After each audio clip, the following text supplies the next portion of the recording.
Block of mass m is placed on a surface having vertical cross section given by y equals to x square by 4. If coefficient of friction is 0.5, the maximum height above the ground at which block can be placed without slipping is, তাহলে সেই স্লোপটাকে যদি vertical cross section করা হয় তাহলে যে ইকুয়েশনটা আমরা পাবো, তাই যদি একটা স্লোপ এরকম হয় 3D তে যদি ইমেজিন করি, এরকম একটা স্লোপ দেয়া আছে এরকম, ঠিক আছে। এবার যদি এটাকে ভার্টিক্যাল ক্রস সেকশন করা হয়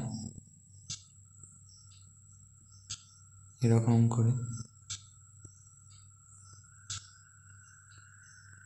দেন এইটা যে ইকুয়েশনটা আমরা পাবো, মানে এরকম একটা লাইন আমরা পাবো, ঠিক আছে। এরকম একটা লাইন পাবো, বা যদি ধরা হয় এরকম কোনো একটা স্লোপ, ঠিক আছে, এরকম।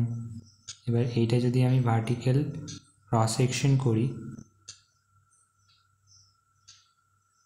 দেন এরকম একটা লাইন পাবো, এরকম একটা ইকুয়েশন দেওয়া আছে y equals to x square by 4। এবার আমরা জানি যে কোনো একটা ব্লককে যদি আমরা একটা ইনক্লাইন প্লেনের উপর রাখি, তাহলে সেটা যে কন্ডিশনে সেটা মুভ করতে শুরু করবে সেইটাকে বলা হয় অ্যাঙ্গেল অফ রিপোজ। মানে অ্যাঙ্গেল অফ রিপোজের থেকে বেশি অ্যাঙ্গেল যদি আমরা নিই তাহলে কিন্তু ব্লকটা স্লিপ করে যাবে, তাহলে সেটা হচ্ছে টার্মিনাল কন্ডিশন।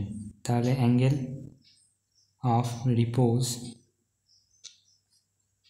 এইটার ক্ষেত্রে tan theta equals to mu, mu হচ্ছে কোএফিসিয়েন্ট অফ ফ্রিকশন, ঠিক আছে। তাহলে tan theta equals to mu, আমরা জানি y equals to x square by 4। এবার একে যদি আমি ডেরিভেটিভ করি তাহলে dy dx equals to 2x divided by 4, মানে হচ্ছে x বাই 2। দেন তাহলে এটাকে আমরা tan থিটা বলতে পারি, tan theta equals to x by 2। তাহলে x by 2 equals to mu, মিউটা আমাদের দেওয়া আছে 0.5, তাহলে x বাই 2 ইকুয়ালস টু 0.5। তাহলে এখান থেকে আমরা বলতে পারি x ইকুয়ালস টু 1। x যদি 1 হয় তাহলে y ইকুয়ালস টু কত হবে, y equals to x square by 4, মানে হচ্ছে 1/4। তাহলে y ইকুয়ালস টু 1/4 হচ্ছে, এখানে দেওয়া আছে the maximum height above the ground at which the block can be placed without slipping. তাহলে maximum height y equals to 1/4 হবে, এটা হবে ম্যাক্সিমাম হাইট, ঠিক আছে। তাহলে এটা হবে কারেক্ট অ্যান্সার। Thank you.